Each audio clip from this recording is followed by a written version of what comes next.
अमरावती लोकसभा मतदारसंघामध्ये 26 एप्रिल रोजी मतदान झाले. त्यानंतर मतदान झालेल्या सर्व मतपेट्या लोकशाही भवन येथे स्ट्रॉंग रूम तयार करून सुरक्षित ठेवण्यात आल्यात. त्याची मतमोजणी 4 जूनला होणार आहे. मतमोजणीसाठीची जवळपास सर्व पूर्वतयारी प्रशासनाकडून झालेली आहे, अशी माहिती निवडणूक विभागाचे उपजिल्हाधिकारी शिवाजी शिंदे यांनी दिलेली आहे. लोकशाही भवन येथे 6 विधानसभा मतदारसंघातील मतमोजणी ग्राउंड फ्लोअरवर होणार आहे.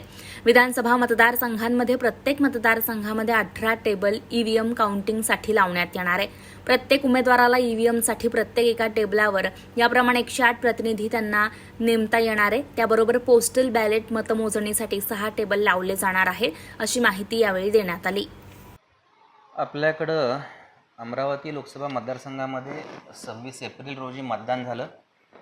मतदानानंतर झालेल्या मतपेट्या सगळ्या लोकशाही भवन म्हणून जे आपण स्ट्रॉंग रूम केलेलं आहे त्या स्ट्रॉंग रूममध्ये ठेवलेल्या आहेत. त्याची मतमोजणी आपल्याकडे आता 4 जून रोजी होणार आहे. मतमोजणीसाठी जवळपास सगळी पूर्वतयारी प्रशासनाची झालेली आहे. आपल्याकडे 6 विधानसभा मतदारसंघामध्ये ग्राउंड फ्लोअरला मतमोजणी होणार आहे आणि त्याच लोकशाही भवनच्या वरच्या मजल्यावरती स्ट्रॉंग रूम आहेत. तर 6 विधानसभा मतदारसंघामध्ये प्रत्येक मतदारसंघामध्ये 18 टेबल ईव्हीएम काउंटिंगसाठी आपण लावलेले आहेत. असे प्रत्येक उमेदवाराला ईव्हीएमसाठी प्रत्येकी एका टेबलला एक याप्रमाणे 108 उमेदवार त्यांना नेमता येतील. त्याचबरोबर पोस्टल बॅलेट मतमोजणीसाठी आपण 6 टेबल लावलेले आहेत आणि ETPBS काउंटिंगसाठी 1 टेबल.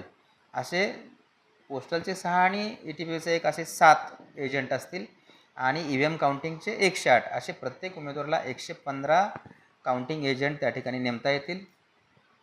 जे आपले कर्मचारी आहेत मतमोजणी करणारे ते प्रत्येक टेबलला काउंटिंग सुपरवायझर प्रत्येक टेबलला 1 असेल. असे प्रत्येक मतदारसंघामध्ये 18 टेबलनी आहे. जर बघितलं तर आपण 108 काउंटिंग सुपरवायझर असतील, 108 काउंटिंग असिस्टंट असतील आणि 108 मायक्रो ऑब्झर्वर असतील. याशिवाय विविध टीम केलेले असतात. काही मशीन घेऊन येणारी टीम असेल, वरती ठेवणारी टीम असेल, ईव्हीएम मशीनच्या सीलिंगची टीम असेल, कॉम्प्युटर कंपायलेशन असेल, मॅन्युअल कंपायलेशन असेल. असे जवळपास 1,500 ते 2,000 कर्मचाऱ्यांचा जथ्था त्या ठिकाणी दिवसभर काम करणार आहे. 4 तारखेला सकाळी 8 वाजता आपलं काउंटिंग सुरू होणार आहे. काउंटिंग सुरू होण्यापूर्वी 8 वाजता उमेदवार आणि त्यांचे प्रतिनिधी यांच्या उपस्थितीमध्ये स्ट्रॉंग रूम उघडली जाणार आहे. स्ट्रॉंग रूम उघडल्यानंतर सुरुवातीच्या पहिल्या राऊंडमध्ये पोस्टल बॅलेटचं काउंटिंग सुरू होणार आहे आणि पोस्टल बॅलेटचं काउंटिंग सुरू झाल्यानंतर मग ईव्हीएम मशीनचं काउंटिंग आपलं राहणार आहे.